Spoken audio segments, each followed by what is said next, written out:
नमस्कार दोस्तों। स्वागत है आपका आपके अपने YouTube चैनल पाठशाला एग्जाम में। दोस्त, आज के इस सेशन में हम पढ़ेंगे भूगोल का एक पार्ट, राजनीतिक भूगोल। और राजनीतिक भूगोल के कुछ प्रीवियस ईयर क्वेश्चन होंगे आज के सेशन में। और जिन जिन भाइयों ने पहले भूगोल को पढ़ा भी है वो इस सेशन को ज़रूर अटेंड करें। हमारा अटेंड करने का मतलब ये है, और जिन्होंने नहीं भी पढ़ा है वो भी अटेंड करें। इससे आपको मैक्सिमम क्वेश्चनों के बारे में पता लग जाएगा, क्योंकि हम क्वेश्चन के साथ साथ उसका जो डिटेल एक्सप्लेन भी हम कराएंगे। ठीक है, जिससे आपको ज़्यादा से ज़्यादा उस क्वेश्चन के बारे में पता लग सके। और आपसे एक गुजारिश है हमारी कि आपको पहले जो वीडियो है हमारी उसे पूरा देखना है, उसके बाद जितना भी उससे आपको पता है उस क्वेश्चन से रिलेटेड वो आपको लिखना है। तो हमारा आज के सेशन का पहला क्वेश्चन आपको दिख रहा होगा, वो क्वेश्चन है क्षेत्रफल की दृष्टि से भारत का सबसे बड़ा राज्य कौन सा है। तो इसके ऑप्शन दिए हुए हैं उत्तर प्रदेश, मध्य प्रदेश, महाराष्ट्र, राजस्थान। अब इसका सही जवाब आपको बताना है। आपको एक छोटा सा काम और करना है कि एक कॉपी या पेज को लेके उस पर आपको लिखते जाना है। क्वेश्चन 1 का हमने ऑप्शन ये लगाया और उसके बाद हमारे आंसर से मैच करके उस पर सही का टिक या गलत का टिक लगा लेना। और लास्ट वीडियो के लास्ट में आप कमेंट करना, कमेंट में ये लिख देना कि हमने आज के इस सेशन में हमने 7 क्वेश्चनों के जवाब सही दिए या 8 क्वेश्चनों के जवाब हमने सही दिए। ठीक है, जिससे हमें पता लग जाएगा कि किस लेवल का आपको हमें बताना चाहिए, या उसका हमें अगर ऐसा लगे कि हम भाई आपको इसके लिए हमें एक अलग से सेशन रखना पड़ेगा, जिससे आपको हम पहले इसके बारे में डिटेल में बता दें, उसके बाद हम ऐसे क्वेश्चन लेके आएँ। तो चलिए हमारा जो क्वेश्चन है उसका आंसर जान लेते हैं। तो इसका आंसर रहेगा हमारा, वो रहेगा राजस्थान। यानी क्षेत्रफल की दृष्टि से भारत का सबसे बड़ा जो राज्य है वो है राजस्थान। अब राजस्थान या इस क्वेश्चन से जो जितने भी मैक्सिमम फैक्ट बन सकते हैं वो हम जान लेते हैं। देखो, क्षेत्रफल की दृष्टि से राजस्थान तो सबसे बड़ा राज्य है ही, उसके बाद कौन कौन से राज्य आते हैं वो भी जान लेते हैं। देखो, राजस्थान के बाद कौन सा आता है? राजस्थान के बाद कौन सा आता है? मध्य प्रदेश। मध्य प्रदेश के बाद महाराष्ट्र, फिर उत्तर प्रदेश। यानी हमारे उत्तर प्रदेश का स्थान कौन सा है? चौथा। अब इसके बाद और भी जान लेते हैं, ये भारत का कुल क्षेत्रफल कितना घेरता है। जो राजस्थान है हमारा, वो भारत का कुल क्षेत्रफल का कितना घेरता है। यानी हमारे भारत का जो क्षेत्रफल है वो 100% है। तो जो हमारा जो घेरता है जो राजस्थान, वो 10.40% पूरे भारत का क्षेत्रफल घेरता है। ठीक है, इतनी बात आपको पता होनी चाहिए। अब एक सिंपल सी बात, सिंपल फैक्ट है, भारत का क्षेत्रफल कितना है ये भी आपको पता होना चाहिए। तो भारत का क्षेत्रफल है 32,87,263 वर्ग किलोमीटर। ठीक है, अब हम चलते हैं नेक्स्ट फैक्ट की तरफ। और फैक्ट क्या है? राजस्थान का क्षेत्रफल कितना है। तो राजस्थान का क्षेत्रफल है 3,42,239 वर्ग किलोमीटर। इसे भी आपको ध्यान रखना है। हाँ, और आपसे एक ये भी अपील है कि भाई इसकी जो क्वेश्चन है उन्हें आप लिखना मत। इसका मतलब मेरा ये है कि आपको इसका एक PDF हम डिस्क्रिप्शन में प्रोवाइड करा देंगे, जिसे डाउनलोड करके आप हमेशा के लिए रख सकते हो। ठीक है, तो चलते हैं हम अपने नेक्स्ट क्वेश्चन की तरफ। नेक्स्ट क्वेश्चन है, क्षेत्रफल की दृष्टि से भारत का सबसे छोटा राज्य कौन सा है। क्षेत्रफल की दृष्टि से देख लेना भाई। अब जो पिछली बार हमने जो क्वेश्चन पूछा है पिछले में, वो उसमें पूछा था सबसे बड़ा राज्य, इसमें पूछा है हमने सबसे छोटा राज्य। तो सबसे छोटा राज्य हमारा रहेगा, वो रहेगा गोवा। ठीक है, गोवा हमारे देश का सबसे छोटा राज्य है। अब जो भी फैक्ट बन सकते हैं वो हम जान लेते हैं। देखो, गोवा सबसे छोटा राज्य, ये सही है। उसके बाद कौन सा आता है? उसके बाद आता है सिक्किम, फिर त्रिपुरा। उसके बाद कौन सा आता है? चौथा सबसे छोटा राज्य नागालैंड। ठीक है, अब भारत का क्षेत्रफल हम जान चुके हैं कि 32,87,263 वर्ग किलोमीटर। कितना है? 32,87,263 वर्ग किलोमीटर। आपको हमारे साथ में फिर से बोल देना है एक बार, जिससे आपको याद हो जाएगा हमेशा के लिए। तो 32,87,263 वर्ग किलोमीटर। ठीक है, अब गोवा का क्षेत्रफल कितना है? 3,702 वर्ग किलोमीटर, जो यहाँ पे लिखा है। ये आपको PDF मिल जाएगा, जिससे आप बार बार अपना रिवीजन भी कर सकते हो। वैसे रिवीजन की आवश्यकता पड़ेगी नहीं। भारत के दक्षिणतम बिंदु का नाम क्या है? ऑप्शन दिए हुए हैं, ऑप्शन में से आपको छांटना है भारत का दक्षिणतम बिंदु कौन सा है। अगर आपने पढ़ा है पहले, आप जवाब दे सकते हो भाई। क्या है जवाब? इंदिरा पॉइंट। अब इससे जो भी क्वेश्चन बन सकते हैं या जो भी फैक्ट बन सकते हैं वो जान लेते भाई। अब दक्षिणतम बिंदु हमें पता है इंदिरा पॉइंट है, ये इसे दूसरे नाम से भी जानते हैं। दूसरा नाम क्या है? पिगमेलियन बिंदु भी कहते हैं। कौन सा कहते हैं इसे? पिगमेलियन बिंदु भी कहते हैं। ये कहाँ पर स्थित है? ये ग्रेट निकोबार द्वीप पर स्थित है। ये भी आपको ध्यान रखना है, ये पूछा गया है मैक्सिमम एग्जामों में, ठीक है। अब इसके अलावा हमें दक्षिणतम बिंदु की बात पता लग गई। अब हम जान लेते हैं उत्तरतम बिंदु। उत्तरतम बिंदु से हमारा मतलब है जो जम्मू कश्मीर में स्थित है, जिसे हम बोलते हैं यहाँ पे इंदिरा कॉल, ठीक है, इंदिरा कॉल। अब दूसरा हम इसके बारे में और जाने तो पश्चिमी बिंदु को क्या कहते हैं, गौरमोता, जो कहाँ पर है, यहाँ पे जो हमारा जो गुजरात है वहाँ पे है गौरमोता, ठीक है।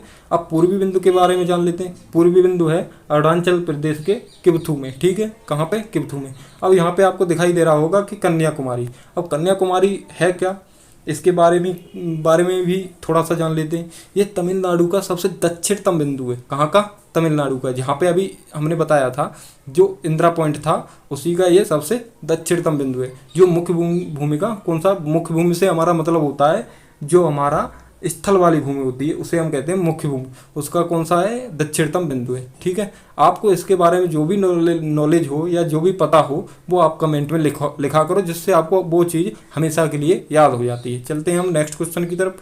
अंडमान द्वीप को निकोबार द्वीप से कौन सा चैनल अलग करता है। अंडमान द्वीप को निकोबार द्वीप से कौन सा चैनल अलग करता है, तो आपको इसका जवाब बताना है। तो इसका जवाब सही है, क्या जवाब सही है, 10 डिग्री चैनल। आप भी कमेंट में लिख दिया करो कौन सा जवाब सही है, 10 डिग्री चैनल, यानी अंडमान द्वीप को निकोबार द्वीप से 10 डिग्री चैनल अलग करता है। अब जानते हैं हम इसका डिटेल। भाई अंडमान द्वीप को निकोबार द्वीप से 10 डिग्री चैनल अलग करता है, लेकिन ये है कहाँ पर, ये है बंगाल की खाड़ी पर। कौन, अंडमान द्वीप, ठीक है। अब हमें पता लग गया कि 10 डिग्री चैनल इन दोनों को अलग करता है। अब हम इससे और भी बन सकते हैं। अभी पूछ ले भाई 9 डिग्री चैनल किसे अलग करता है, तब क्या बताएंगे भाई, तो ये भी हमने डिटेल लिखा है यहाँ पे। तो 9 डिग्री चैनल जो अलग करता है वो मिनिकॉय तथा लक्षद्वीप को करता है। किसे मिनिकॉय तथा लक्षद्वीप को अलग करता है, मिनिकॉय तथा लक्षद्वीप को अलग करता है। उसके बाद जो 8 डिग्री चैनल है वो मालदीव तथा मिनिकॉय को अलग करता है। अब चलते हैं हम अपने नेक्स्ट क्वेश्चन की तरफ। मेरा नेक्स्ट क्वेश्चन है सूर्य मंदिर कौन से राज्य में स्थित है। अब सूर्य मंदिर की बात हुई है तो आपने पहले से पढ़ रखा होगा किस राज्य में स्थित है। भाई आपको बताना है इसका जवाब। देखो, राजस्थान, आंध्र प्रदेश, उड़ीसा या तमिलनाडु, किस में स्थित है। इसका सही जवाब रहेगा उड़ीसा। अब उड़ीसा आपने कोणार्क का सूर्य मंदिर के नाम से पहले से पढ़ा होगा। अब इसके बारे में और डिटेल जान लेते हैं। जैसे ये जो है सूर्य मंदिर किस देवता को समर्पित है। वैसे तो आपको इसके नाम से भी लग रहा होगा कि भाई ये किस देवता को समर्पित हो सकता है। तो सूर्य मंदिर जो है वो कोणार्क यानी उड़ीसा में स्थित है, ये जो हम बता चुके हैं। इसे दूसरे नाम से भी जानते हैं, इसे क्या कहते हैं, ब्लैक पैगोडा। क्या कहते हैं इसे, आपको याद रखना है भाई, ब्लैक पैगोडा। इसे पूछा जा सकता है और ये पूछा भी गया है, फिर से आपको पूछा जा सकता है, ठीक है, ये आपको ध्यान रखना है। अब जो सूर्य मंदिर है वो है यूनेस्को की उसमें लिस्ट में कब शामिल हुआ था, तो ये आपको पता होना चाहिए 1984 में। ये भी आपको पूछा जा सकता है। ये हम आपको पहले भी बता चुके कि भाई देवता को किसको समर्पित है, जो सूर्य मंदिर है वो आपको नाम से भी पता लग रहा होगा कि ये सूर्य देवता को समर्पित है। चलिए अब चलते हैं हम अपने नेक्स्ट क्वेश्चन की तरफ। नेक्स्ट क्वेश्चन है हमारा, भारत का मानक समय यानी IST यानी इंडियन स्टैंडर्ड टाइम ग्रीनविच माध्य GMT से कितना आगे या पीछे है। अब इसका ऑप्शन दिया है 5 घंटे 30 मिनट आगे, 4 घंटे 30 मिनट पीछे, 4 घंटे आगे, 5 घंटे 30 मिनट पीछे।